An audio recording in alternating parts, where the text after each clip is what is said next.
Joining me now, Florida Congressman Corey Mills. Congressman, good to see you tonight. So you're there in D.C., you're on Capitol Hill. What is kind of the mood of your colleagues, and kind of how do you see all of this going in the next few hours and days? Well, look, I feel confident that the president's one big, beautiful bill will continue to go through. I think that we're letting perfect be the enemy of good here. And while I agree that we have to continue to keep our foot on the gas when it comes to going after waste, fraud, and abuse, we have to look at necessary cuts and over expenditures within the federal government.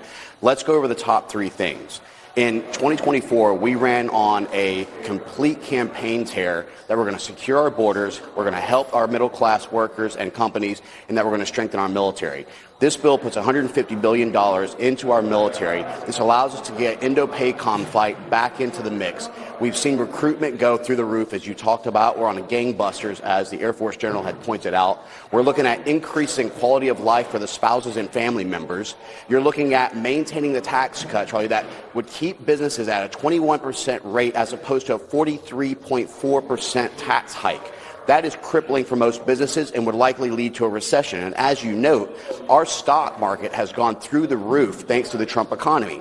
When you look at the border funding that goes to helping us continue to secure our borders, where already apprehensions are at a 600% increase in child and human sex trafficking and fentanyl as at an all-time low, I don't see how Democrats aren't so, adamantly against this when there's so many Republican wins under the Trump administration. It's really interesting that you mentioned that, and I'm kind of amazed listening to all these Democrats talk about how many people are going to die, how many people this bill is supposedly going to kill. Of course, these are the exact same people who sat by for years with a wide open border and watched the people that their policies invited to our border and allowed into the country to murder, rape, and assault American citizens. Well, not to mention the fact that they continue to spin this lie that Republicans are eliminating Medicare and Medicaid. Let me be clear. Yep. If you are an able-bodied male or female who can go to work, or you're an illegal alien who is criminally here, then why should you be being paid for by taxpayers on Medicare and Medicaid? This doesn't eliminate those who are in need of these benefits. Look, I was adopted at 9 years old by my grandparents. These are people who relied on Medicare, Medicaid, Social Security.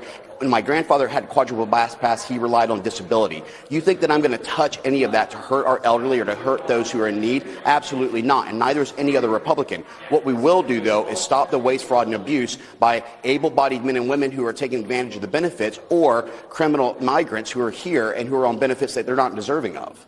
Real quick, do you think that we'll see this get done by the July 4th deadline?